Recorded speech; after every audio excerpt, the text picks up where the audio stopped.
जब आप तैयारी शुरू कर रहे हैं, पहला काम करिए, दोनों प्रश्न पत्रों का, फर्स्ट पेपर का और सेकंड पेपर का सिलेबस लिखिए। उसके बाद में उसमें एक एक सब्जेक्ट आप मेंशन करिए अपने नोट्स में, रजिस्टर में, कौन कौन से सब्जेक्ट मुझे पढ़ने हैं, कौन कौन से सब्जेक्ट में कौन कौन से टॉपिक आपके सिलेबस में हैं।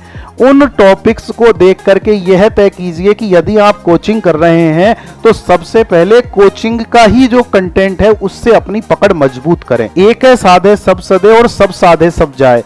एक साथ बहुत सारा कंटेंट इकट्ठा मत करिए। यदि आप सेल्फ स्टडी कर रहे हैं, नो डाउट सेल्फ स्टडी के तौर पर निश्चित करिए, अपने आप को समय दीजिए। मैंने क्लास की शुरुआत यहीं से की है कि आपके पास यदि खुद के लिए समय नहीं है तो कंपटीशन लाइन में बिल्कुल मत आओ। यदि आपके पास अपने लिए समय है तो निश्चित करिए आप इस बात को कि आप ये कंटेंट कहाँ से पढ़ेंगे।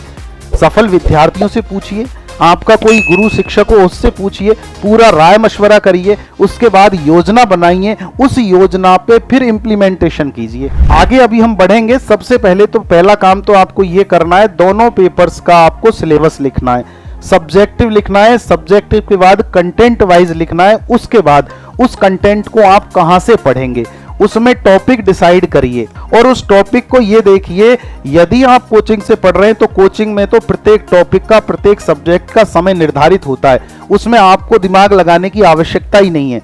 और यदि आप सेल्फ कर रहे हैं तो आप अपने स्तर पर यह तय कीजिए मुझे ये कंटेंट कहां से पढ़ना है। पहले समय लीजिए, इन बातों पे विचार करिए, इनको मुझे ये टॉपिक कहां से पढ़ना है। यदि आपको इसकी जानकारी नहीं है, उचित जानकारी नहीं है, तो अपने जो सीनियर हैं, अपने जो वरिष्ठ साथी हैं जो चयनित हो चुके हैं, आपकी नज़र में कोई शिक्षक है, आप जिसको भी उपयुक्त पात्र मानते हैं, उससे राय मशवरा करिए, उससे पूछिए मुझे ये पार्ट कहाँ से पढ़ना है, मुझे any how first grade second grade निकालना है। अब यदि आप मान लीजिए कोचिंग से पढ़ रहे हैं तो कोचिंग वाले में तो आपको दिमाग ही नहीं लगाना, सबसे पहले कोचिंग पूरी करिए, उसके अलावा कुछ भी ध्यान मत दीजिए। मेरा साथी क्या पढ़ रहा है, मेरी सहेली क्या पढ़ रही है, मेरा दोस्त क्या पढ़ रहा है, ये चीजें अपनी तैयारी में प्रथम चरण में बिल्कुल शामिल मत कीजिए।